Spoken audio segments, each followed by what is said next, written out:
In this particular video, let's analyze the chart of Taylor Swift. The Taylor Swift, most of the people know. She's a singer, American-born singer, also documentary writer, movie writer, director, producer, and many other things. Most of the people know her as a singer. And there are many things which is not actually found in internet per se that we could actually get from her chart, or what makes that was the Taylor Swift we could actually see from her chart, and let's analyze what is that the things which are hidden inside her village. So the intention of this particular video is to analyze her village. As I'm always saying, if you keep subscribing and if you watch the other videos, then there are public keys of the Cardano wallets are available. If you just replace that in any Cardano wallet, you will be rewarded with ELAD token that you could use to sell or trade or whatever you want to do. You could do that. You could do with that.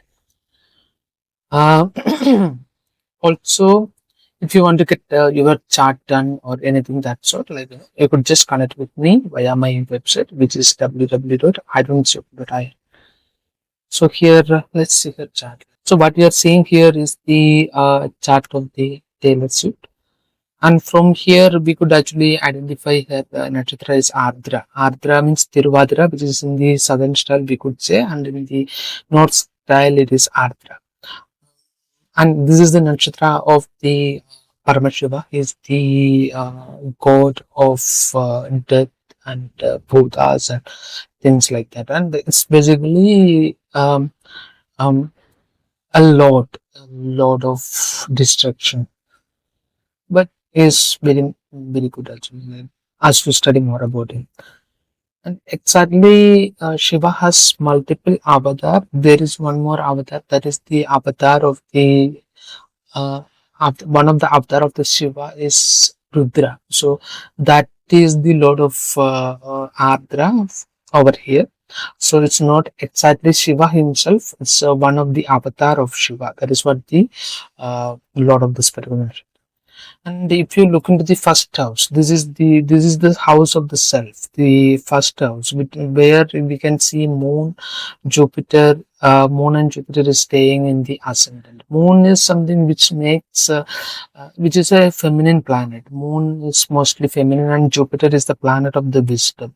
So this makes the quality of the goddesses too much accelerated on in the Taylor Swift chart. So this makes her most of if you look into her, most of the peoples will feel a hypnotical trance on her aura. So the what is that making her like that is the placement of the Moon and Jupiter in the first house.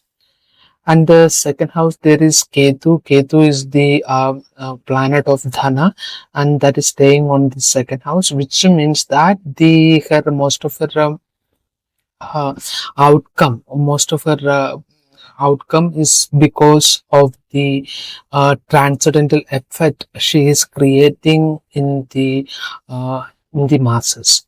So as a singer, she is able to pull up a lot of people towards her. So this is the secret of Ketu staying on the second house, and this is very much of hypnotical.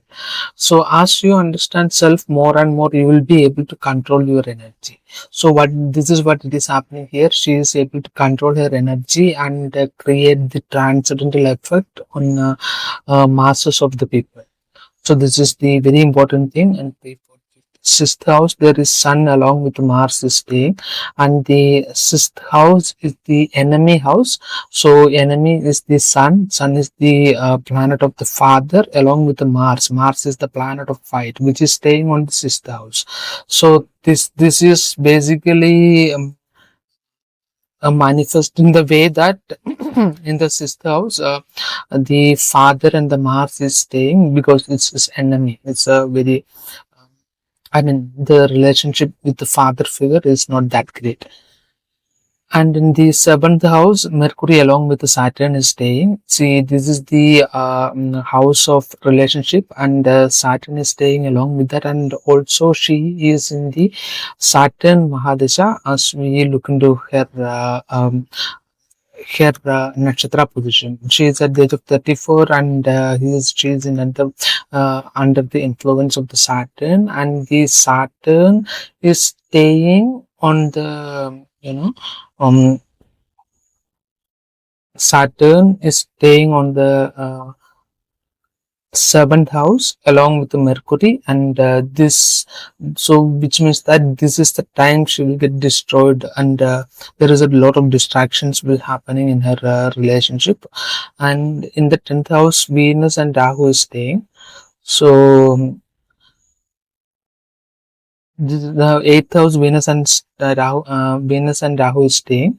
So it's Chandra, and she will be having a natural tendency to spend things on stuff which will actually give um,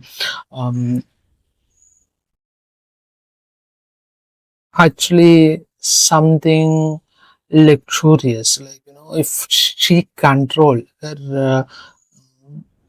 If she control her way of spending things on luxurious item, this is something which she has to control right now. This will actually help her in the longer run, and help her to control the energy in the first place itself. And there are yogas and rudrakshas and colors and stuff like that which is associated with the ardra. If you want to look into all those stuff, you can actually go through my channel and figure out what is the yogas and stuffs like that which is associated with the ardra nakshatra. And if you want to know, if you want to get something, this is the greatest overview. Whatever I'm doing in these videos are the superficial overview. Like what I would say is like a bird's eye view of the chart and planets and the planetary positions. So the deeper reading is been available, and if you like to know about that, like, you could connect with me in my website. And thank you for watching.